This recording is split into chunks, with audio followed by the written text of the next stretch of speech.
Dapat pula dikawal. Tembakan percuma diberikan kepada pasukan Dream United. Masih lagi dalam satu try.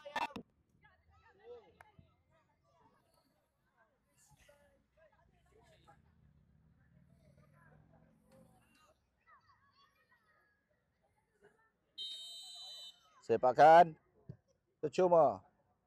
Dah terkena palang terus keluar di sana. Lontaran ke dalam.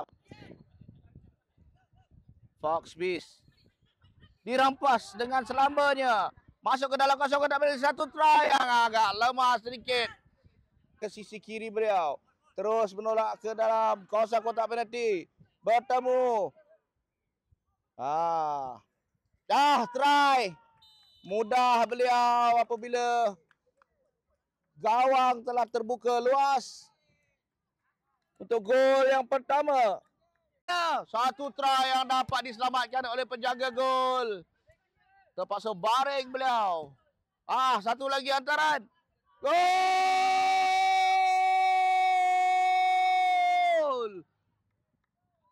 Satu lagi gol diperoleh oleh pemain Dream United.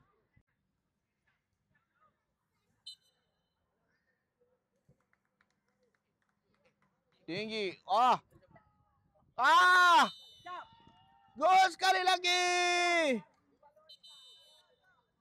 Gol ketiga untuk Dreams United.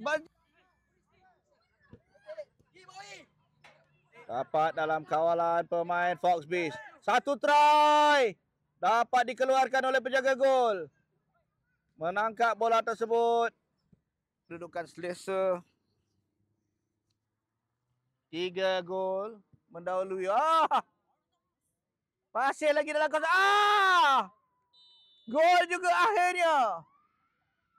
Gol keempat.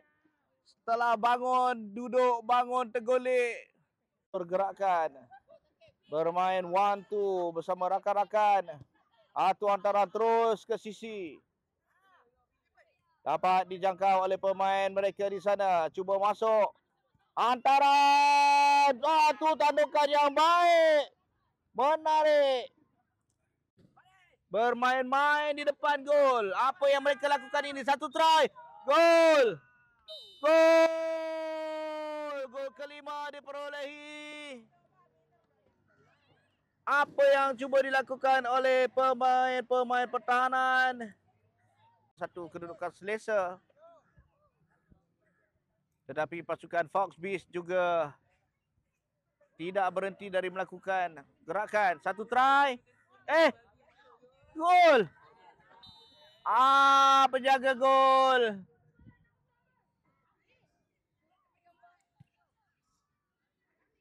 Cuba bermain-main di depan gol pasukan lawan. Satu try. Apa yang gol ke-7.